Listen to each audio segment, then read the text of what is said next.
Bienvenue dans cette capsule vidéo qui va parler cette fois-ci des 3 états de la matière. Dans cette animation, les particules représentées sont des molécules d'eau. Vous pouvez voir en bas de la diapositive une molécule constituée d'un atome central d'oxygène et de 2 atomes périphériques d'hydrogène. Nous allons donc commencer notre étude par l'état solide. Comme vous pouvez le voir en bas de la diapositive, se situe un récipient contenant des molécules d'eau. Elles ne sont pas mises n'importe comment, elles sont rangées de manière régulière. On dit qu'elles sont ordonnées. On peut voir aussi qu'elles vibrent très légèrement sur place, mais qu'elles ne se déplacent pas les unes par rapport aux autres.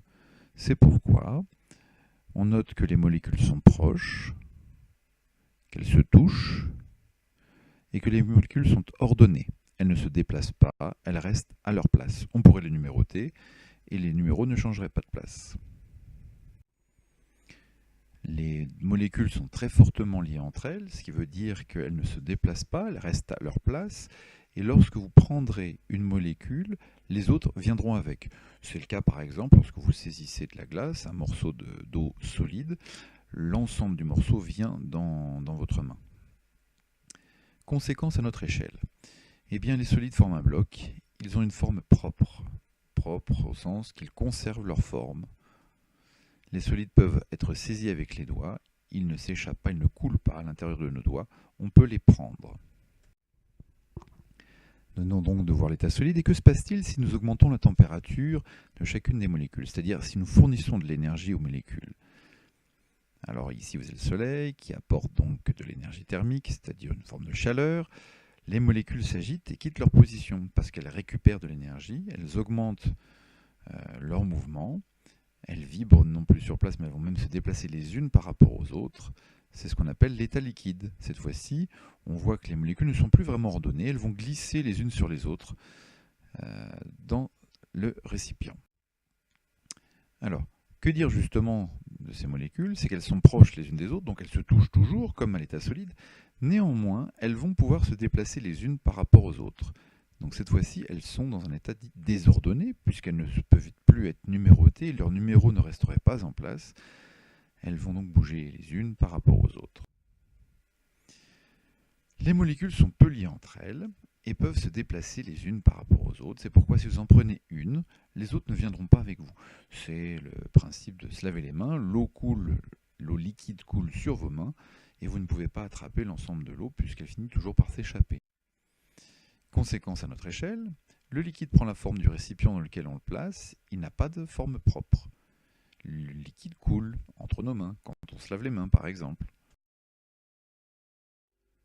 Que trouver d'autre à propos de l'état liquide? Elle a des propriétés assez intéressantes que nous allons maintenant étudier. Voici un récipient contenant un liquide, ici le liquide est rose. Et que va-t-il se passer lorsque l'on va incliner le récipient?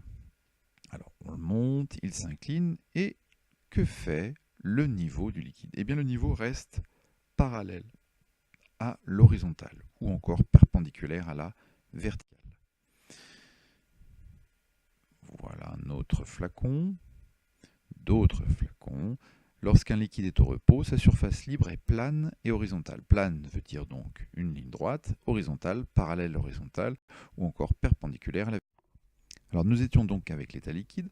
Que se passe-t-il si on augmente encore l'énergie reçue par l'eau? On a donc le soleil qui fournit de l'énergie à nouveau, et les molécules s'agitent davantage et finissent par se détacher les unes des autres. L'eau passe de l'état liquide à l'état gazeux. Comme vous le voyez, les molécules quittent le récipient. Alors si on regarde un peu plus près, cette fois-ci dans un récipient qui n'est plus ouvert mais un récipient fermé, c'est pourquoi les molécules ne peuvent pas s'en échapper, elles vont rebondir sur les bords du récipient. Elles n'arrêtent pas de changer de place, elles rebondissent parfois les unes sur les autres, parfois sur les parois.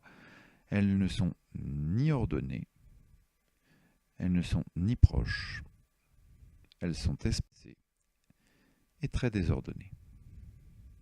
On dit qu'elles sont dispersées, désordonnées et agitées.